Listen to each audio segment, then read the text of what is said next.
Letter to pro-lifers. President Donald Trump releases a message on his pro-life priorities if elected to a second term. Adoption and faith. An Arizona congressman opens up about his Catholic upbringing in today's Faith and Politics segment. Visiting Beirut. The Vatican Secretary of State meets the President of Lebanon and celebrates Mass as the Pope calls for a universal day of prayer and fasting for the country. And 1 month on, we hear about the recovery a month after the catastrophic blast in Beirut. On EWTN News Nightly for Friday, September 4th, 2020.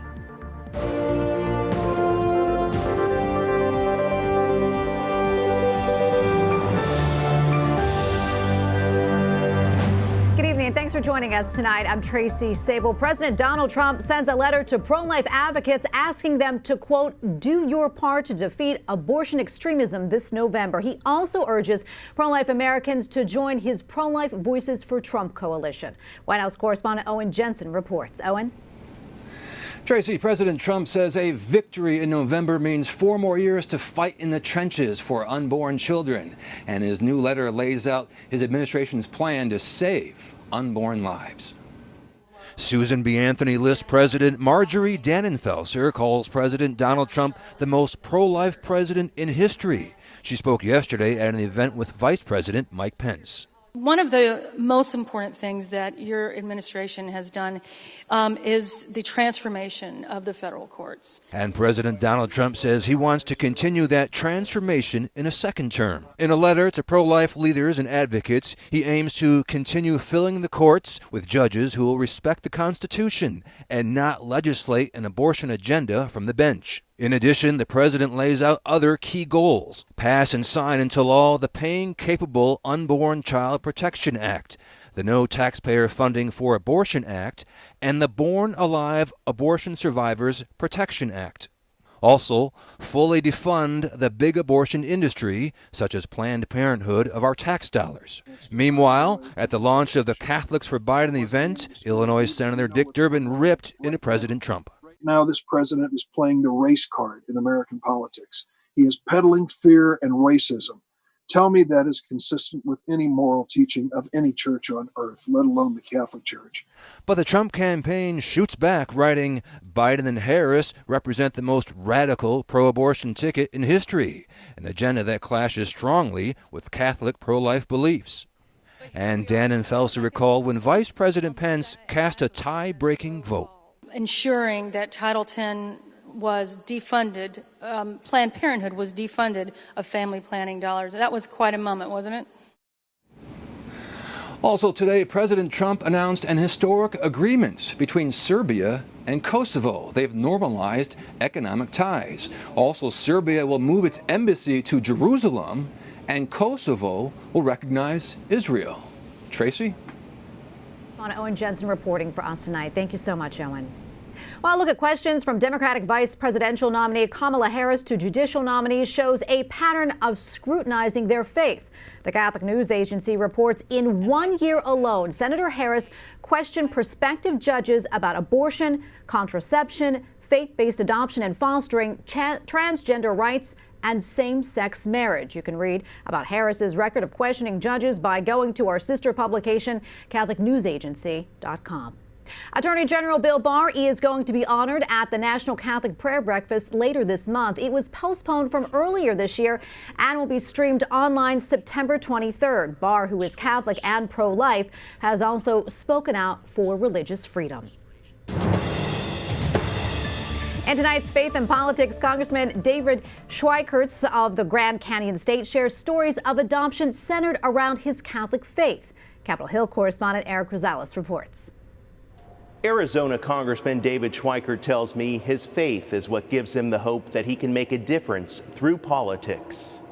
How do you let them know you care, you're doing your best, you're working to make things better? Even now, with the national political climate heating up. Being in modern politics is brutal today. Everything is weaponized. There's these moments where you shake your head, you look up at the dear Lord and say, give me guidance because my soul feels so heavy and dark. With his Catholic faith keeping him on track on Capitol Hill, it's also the common thread tying him to his family.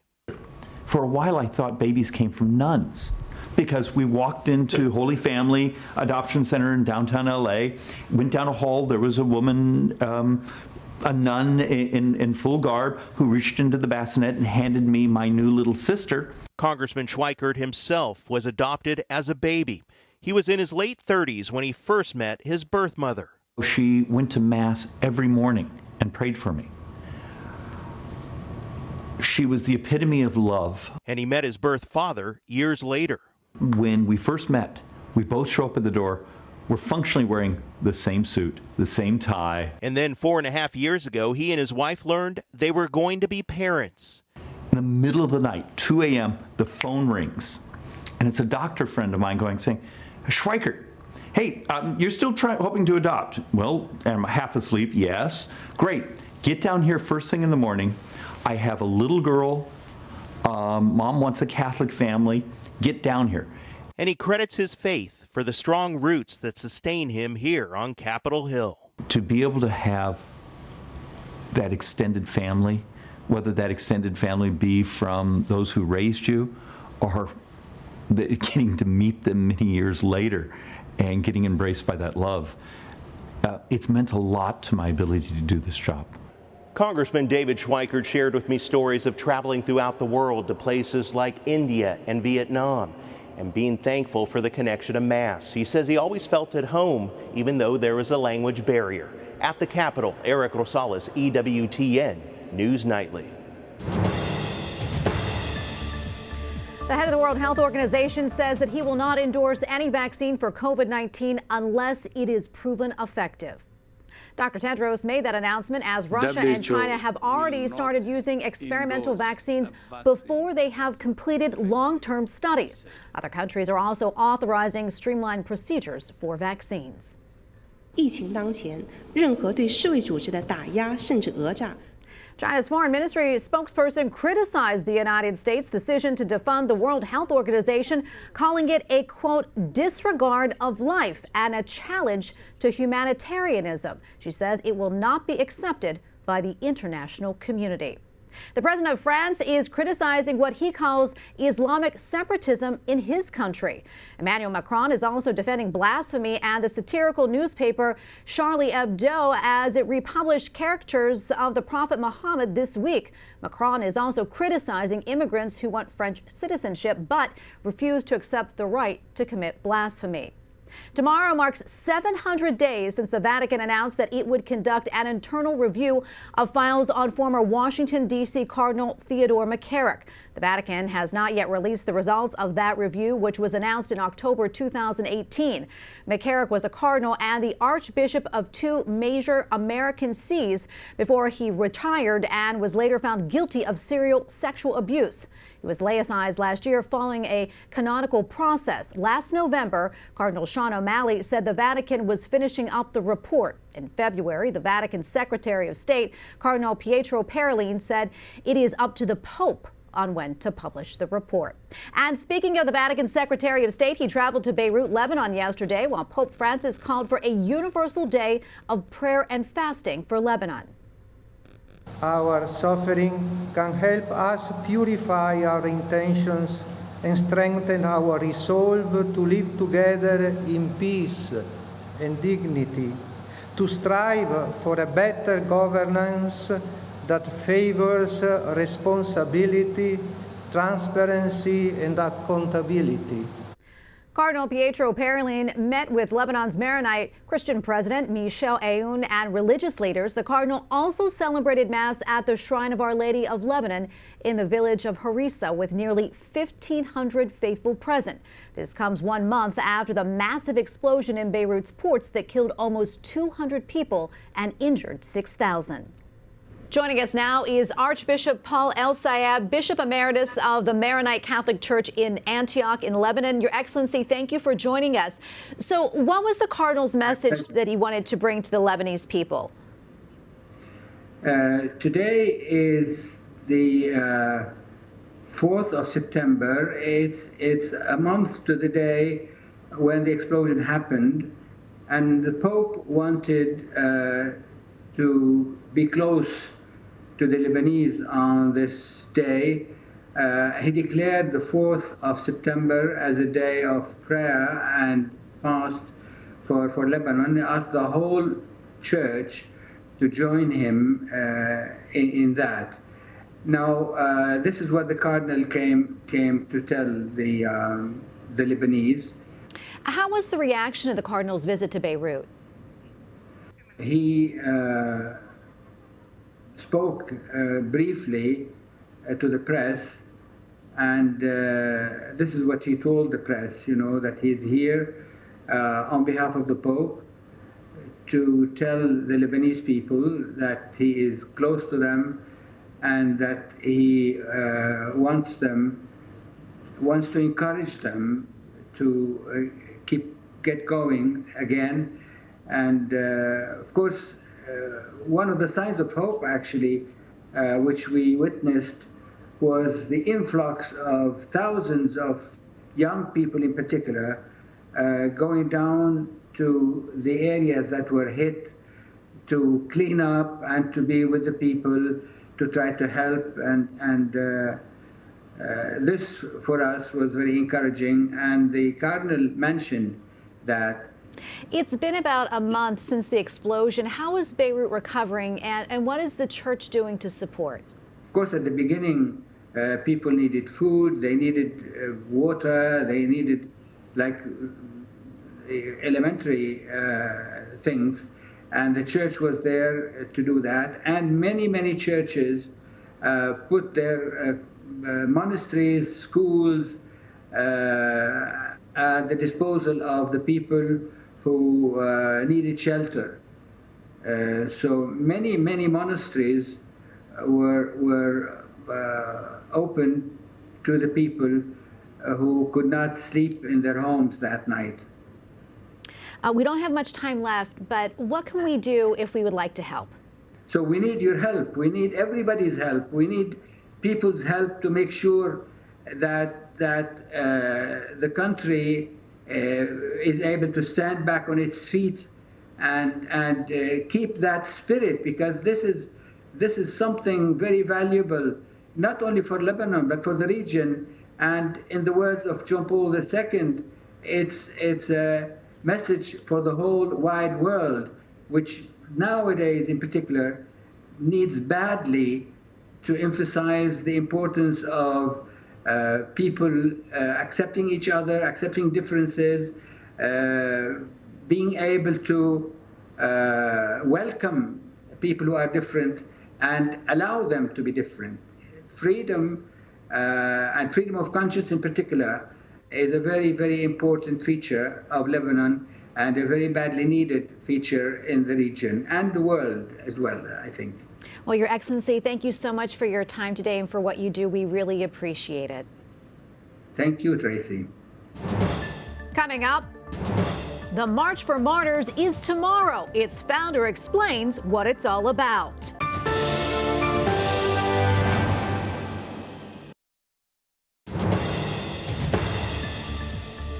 Tomorrow in California, a demonstration of a different kind will take place as participants in the March for the Martyrs show their solidarity with persecuted Christians around the world. The organizer of tomorrow's event for the Martyrs shares these figures.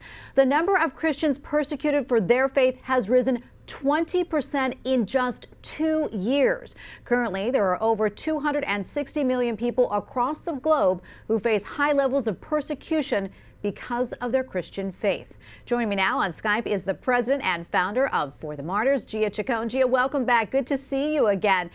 So those numbers I just mentioned are really just staggering. What message are you hoping to send with tomorrow's march? With tomorrow's march, we're hoping to not only raise awareness about the growing crisis of Christian persecution, but also advocate for religious freedom and unify the body of Christ around this issue. We're hoping that as Christians come together to raise awareness, that we're turning their hearts towards our brothers and sisters around the world that are suffering for their faith in Christ. Gia, tell us a little bit more about the march. Who can we expect to hear from? How many people are participating, and what's the response been like? Well, we're expecting about 1,000 people to gather with us in Long Beach, California. And we're beginning with a kickoff rally in the Marina Green Park. And we'll be hearing from Father Simon Asaki, who is an incredible leader from the Chaldean community here in San Diego. We will process through downtown Long Beach and end with a night of prayer for the persecuted with keynote speaker Sean Foyt. We will also be hearing from Juliana Tamaruzzi and Dr. Michelle Corral. I know that you've done a lot of humanitarian work with refugees overseas, and you and I have talked about that before. How did that shape your decision to bring awareness to this issue?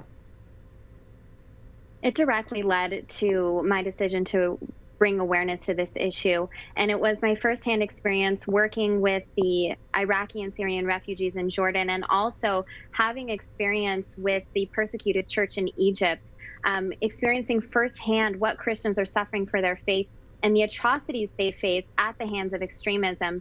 Taking those experiences and coming back home and having conversations with our communities of faith here in the West in America, not only is this issue widely unknown, it's widely untalked about. So through that, led to the founding of For the Martyrs and inspired the organization to hold a March for the Martyrs. If Christians here in the U.S., if they would like to help, how can they do that and add their voices to this really important cause? Well, you can connect with us at March for the Martyrs across all of our social media accounts.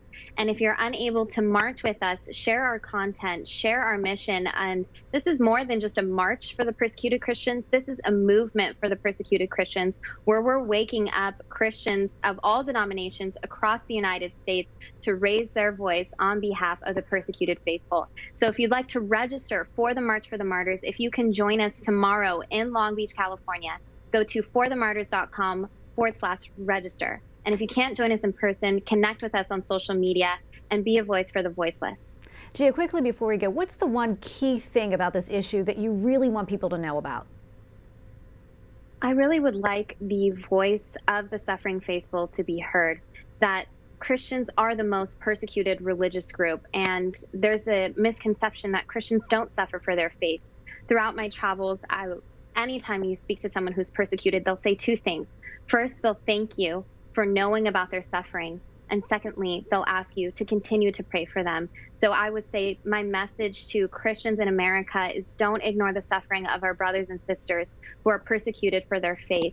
We're one body, and when one member suffers, we all suffer. So it's so important that we're praying for our brothers and sisters and we're being their voice. Well, Gia, thank you so much for coming on today. We appreciate it. Gia Jacome, president and founder of For the Martyrs. Thank you so much. Thank you, Tracy. Up next, Jim Wahlberg's struggle with addiction and how his faith helped him stay on his path to sobriety.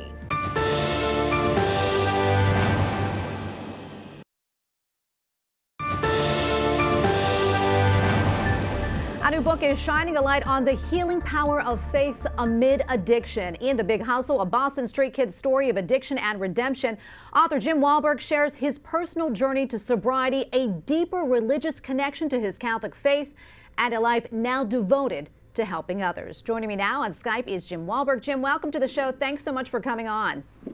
Oh, thank you. Thank you so much for having me. Jim, before we get into the book, I want to talk about the title, The Big Hustle. Can you explain the meaning behind it?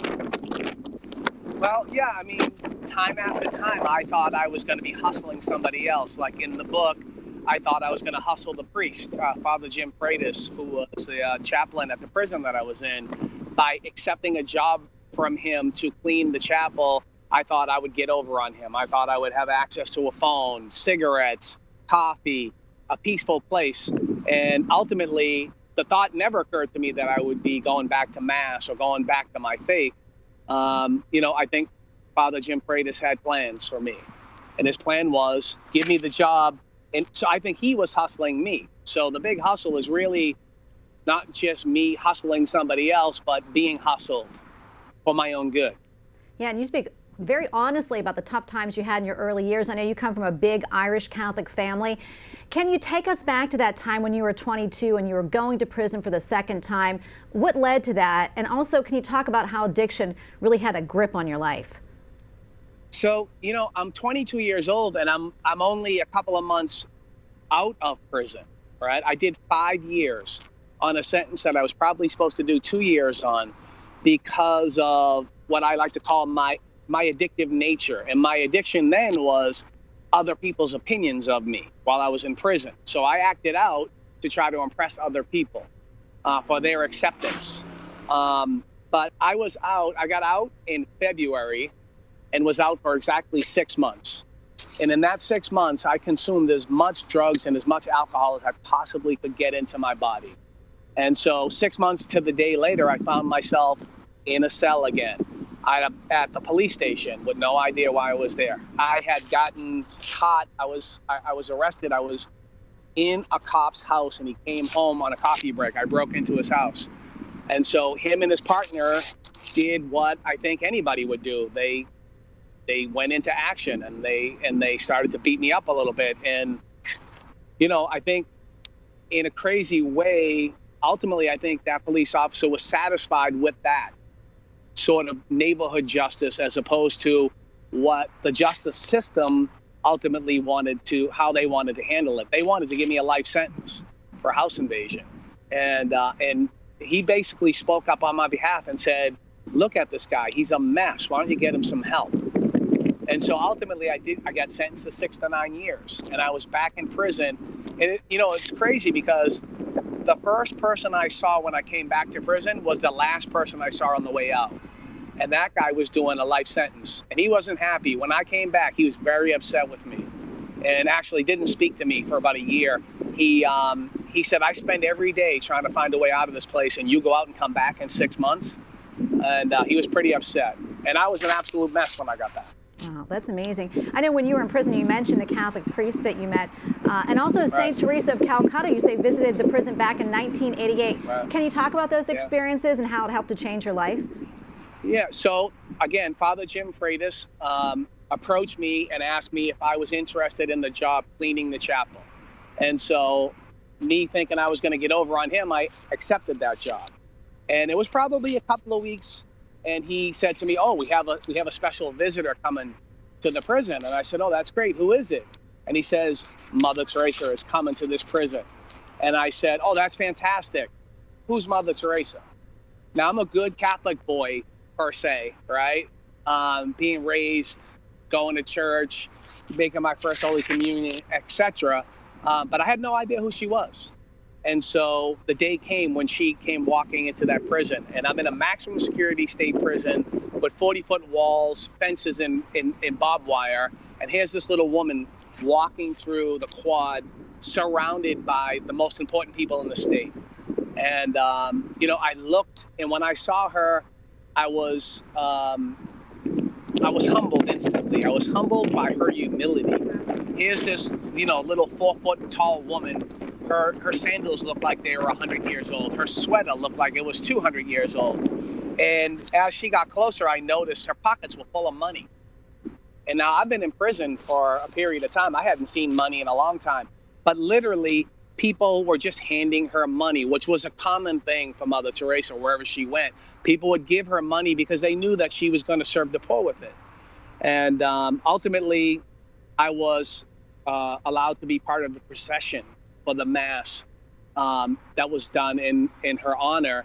And I remember processing in with her and her getting into the gymnasium where we had the mass, and the cardinal beckoning her to come to the stage, which was the altar, and her humbly refusing and saying, no, no, no. And instead, she knelt on the floor in the middle of some of the most dangerous men to ever walk the streets. And her and the nuns from her order all stayed there kneeling on the floor. Now, I have to tell you, if there's looking back on my life, if I had to find one moment, the most defining moment in my life, it was that moment, because I looked at her face. And for me at that moment, it was like I was seeing the face of God. And then when she was finally brought up to speak, and her words were about, the inmates, and about that we were more than our prison number, and we were more than our sentence, and we were more than our crime, that we were children of God, and that Jesus Christ died for us and for our sins. That moment changed everything in my life. Jim, that is an amazing story. Thank you. Yeah. Thank you so much for sharing that with us. Incredible. And thanks for talking about your book. God bless you. And God bless you for what you do. Jim Wahlberg, author of the new book, The Big Hustle, a Boston street kid story of addiction and redemption. Thank you so much, Jim. Thank you. And we thank you for watching tonight. For the entire EWTN News Nightly team, I'm Tracy Sable. We leave you tonight with a look at St. Teresa of Calcutta's canonization. It took place at the Vatican 4 years ago today. Good night and God bless.